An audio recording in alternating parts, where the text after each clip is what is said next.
Eh bien bonjour, nouvelle présentation de module. Aujourd'hui nous allons parler du module MyClock, qui est un module assez simple mais très complet au final. Donc vous le trouvez naturellement sur le Dolly Store.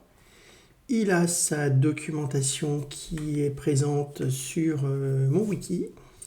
Et on va passer directement à la présentation du module. Alors en fait c'est un module qui vous rajoute une horloge au niveau de votre Dolibar. En fait, ça se présente en haut de l'écran et c'est une horloge qui a beaucoup de fonctionnalités annexes et qui est fully paramétrable. Alors, on va regarder rapidement les paramètres. Enfin, rapidement, ça va dépendre parce qu'il y en a quand même pas mal. Il est dans la liste des modules Patas Monkey. Le voici. C'est le garde-temps de Dolibar. Il est naturellement compatible avec la dernière version à venir de Dolibar. Et on a plein de petits paramètres. Donc on va essayer de les regarder les uns après les autres. Tout d'abord, le positionnement se fait de l'horloge en haut à gauche. Mais vous pouvez l'activer pour le mettre en bas si vous voulez garder de la place d'abord pour vos menus. C'est faisable.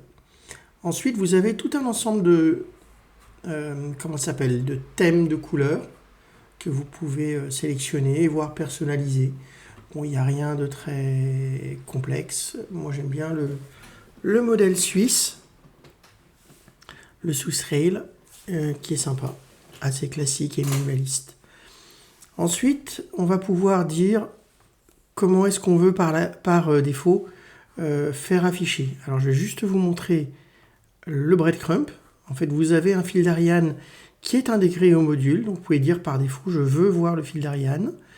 Mais aussi un Pomodoro qui est personnalisable. Alors, je ne vais pas rentrer trop dans le détail sur le fonctionnement d'un Pomodoro, mais vous avez un chronomètre de 25 minutes que vous déclenchez de cette manière, de 5 minutes et de 15 minutes. Il vous suffit d'appuyer et vous avez un système un peu de sablier. Je ne sais pas si vous voyez apparaître le petit trait rouge, c'est le temps qui passe. C'est comme un sablier qui se remplit. Bien. Je viens de profiter un petit peu pour vous montrer le fait que l'on peut naviguer sur les différentes fonctionnalités très simplement en cliquant sur le petit icône adapté. Et on a aussi une calculatrice qui vous permet de faire des calculs. Oui, ça c'est un peu la base d'une calculatrice. Je reviens à l'horloge. Alors, il y a des petites choses qui sont propres au niveau du paramétrage. L'affichage des petites secondes, si on souhaite. Vous voyez là, directement, je suis repassé en Pomodoro. Et le positionnement de la grande date. La grande date, c'est ce truc-là. Je précise juste, quand on fait des modifications au niveau du look and feel de l'horloge, vu que c'est du JavaScript, il va falloir actualiser pour le voir apparaître. Donc là, vous voyez apparaître la grande date avec la seconde qui tourne. Et je précise que si vous ne spécifiez pas la grande date, je dois réactualiser une nouvelle fois. Vous voyez apparaître ici la date en toutes lettres. Donc elle n'est pas sur sur l'horloge, elle s'affiche au niveau du module.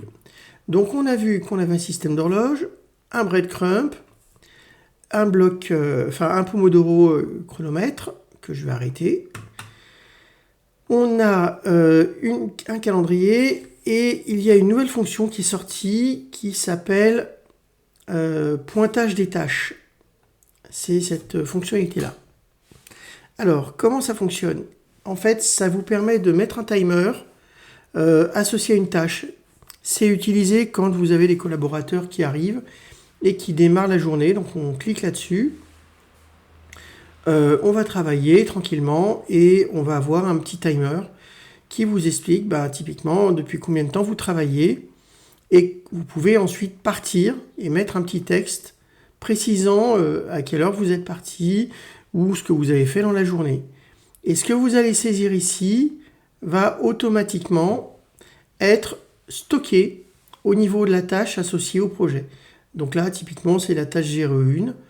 Donc si je vais sur cette tâche, dans les temps consommés, une fois que j'aurai signaler mon départ, j'aurai un temps consommé qui sera associé à cette tâche, ce qui nous permet de visualiser un petit peu le temps qu'on a passé sur une tâche ou un temps que l'on a défini sur la journée.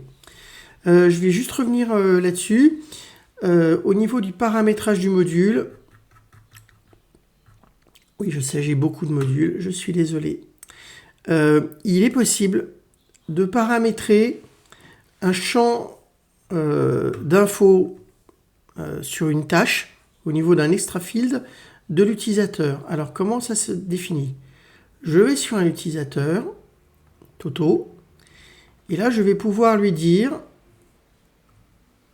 que je l'affecte à une tâche en particulier.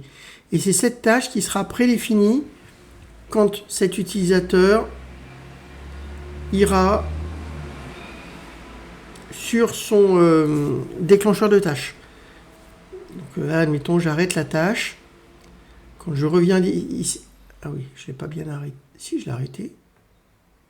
Ok. Décidément, il y a des jours comme ça. Ah, j'ai ma tâche qui ne veut plus s'arrêter. Voilà, ça y est. Donc là, vous allez avoir plusieurs tâches possibles. Par défaut, il vous présentera celle que vous avez indiquée par défaut dans le champ supplémentaire que vous avez défini au niveau de l'utilisateur. Voilà, vous avez aussi la possibilité d'ajouter des favoris. Ça se paramètre ici. Pardon, ici. Donc par exemple, si je veux afficher les interventions, quand j'actualise, là on aura dans les favoris les interventions. Bon, là j'en ai pas. Est-ce que j'ai des événements? Il semblerait que non. Bon, désolé, je suis désolé. Bien, je vous remercie de votre attention. C'est un petit module qui est tout simple. Bon, c'est vrai que c'est un petit peu gadget, vous me direz, d'afficher l'heure sur votre Dolibar. Mais comme disait un présentateur célèbre, c'est superflu, donc totalement indispensable. Qu'est-ce que je voulais dire d'autre? C'est tout. Je vous souhaite une bonne fin de journée. Au revoir.